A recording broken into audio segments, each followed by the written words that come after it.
Thank you very much, Mr. Speaker.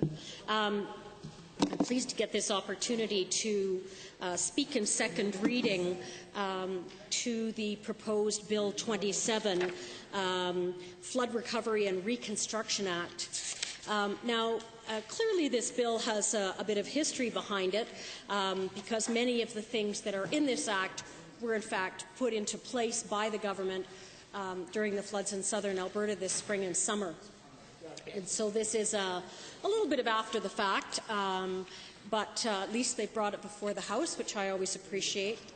But I am uneasy about the amount of additional power, the extended scope of the power that the government is granting to itself. All they need is a disaster, and they can change one or more of the provisions in the Municipal Government Act as it applies to that authority. They can exempt the authority from other requirements or provide them with specific authority in addition to what they already have. And I was quite interested in the principle of this bill.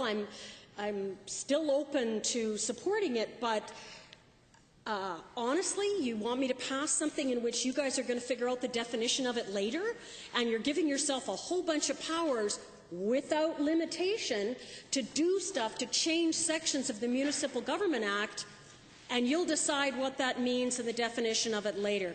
You know, I don't think I trust this government enough to just give you that blank check. No.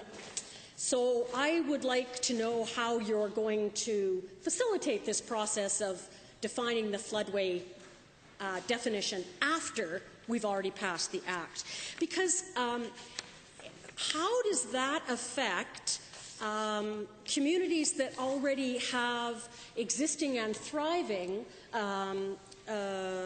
residences or venues in what I guess could be defined as a floodway? How do you know? How do you have any certainty about whether you should build a garage, whether you should expand your store?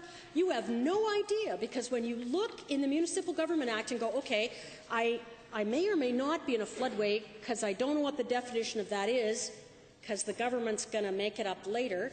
But I would like to do some improvements, but I don't know if I can do that, because I don't know what the criteria of it is and if I'm actually defined as being in a floodway.